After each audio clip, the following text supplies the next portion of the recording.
Number one, we cannot talk about black men being in the home and being effective fathers if we don't help black men address the economic crisis that they face.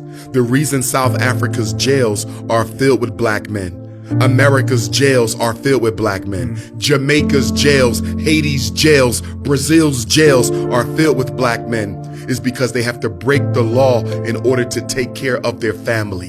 So the economy is largely responsible for the disintegration of the traditional black family. A man's job is to protect and to provide. What are we doing to help them provide? I just heard yesterday that we got young black men in South Africa, university degree, graduate degree, medical degree, can't get a job. 100%. Why would I want to build a family that I'm not able to take care of? The reason we don't see more black women get married is because men don't feel confident that they'll be able to care for that woman and child. We have to look at the self-esteem of a man, the self-image of a man. Why is suicide so high for black men in South Africa? So high for black men in the United States? Because so many of us are being crushed by lack of economic opportunity, the stress of not being able to fulfill our God-given responsibilities as a man, that we just take our own lives. So empowering manhood goes hand in hand with economic empowerment. Number two, women are being empowered while men are being disempowered.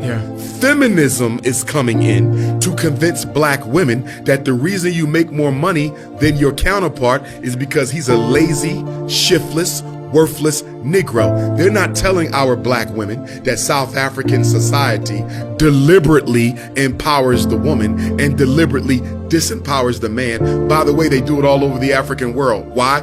Women are not military threats to the white power structure. Men are. So they don't care how many black women become doctors and lawyers and politicians and leaders. They don't typically fear women militaristically. They fear the men.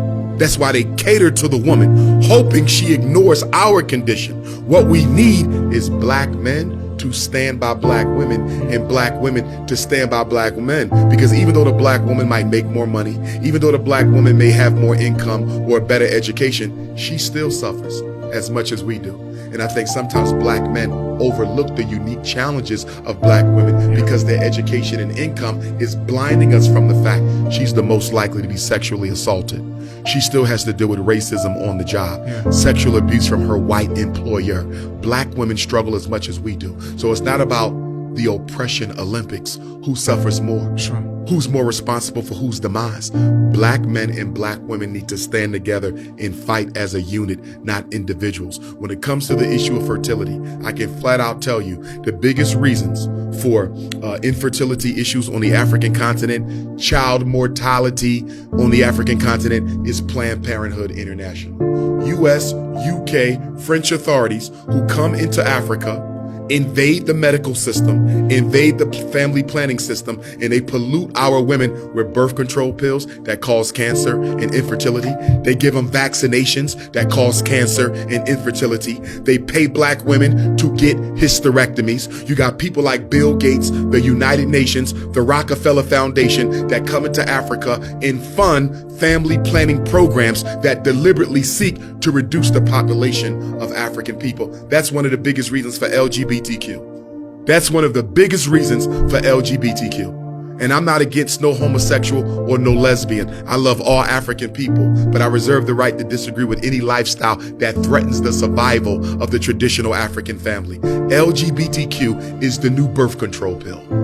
Why do I say that? 2 men cannot reproduce. 2 women cannot reproduce. And now they're even transgenderizing our children. Do you know what that means? They're manipulating and indoctrinating African children to undergo sexual surgery so they'll never be able to reproduce again. When Dwayne Wade, whose son is now legally had his birth certificate changed, he's legally a girl. Hormone therapy. When he gets 30 years old and looks in the mirror and says, you know what? I don't like living like this no more. I want to go back to being what God made me, a man. I want to get a wife and I want to have children. We only got one problem, don't we? Your reproductive is gone. We got another problem. your testosteronic levels are gone. Your ability to produce healthy seed is gone. There is no going back. We are not looking at this LGBTQ thing the way we should be looking at it. It is birth control and racial extermination. Why you think Kamala Harris is traveling throughout Africa, trying to convince African countries to legalize gay marriage? Why does America care how Africa chooses to run its society? What do you care about marriage in Africa? Because if we can invade African culture to the point where we can manipulate African children into same-sex relationships or outright transgenderism, which is the extermination of your bloodline, we can start predicting the reduction of the African population. They'll never be able to get rid of all African people, but they can damn sure make a dent in our numbers. But more than that, they can disrupt the natural, traditional, healthy, cultural way that we live our lives, build our families, and run our societies. LGBTQ is one of the greatest weapons of white supremacy against the survival of African people.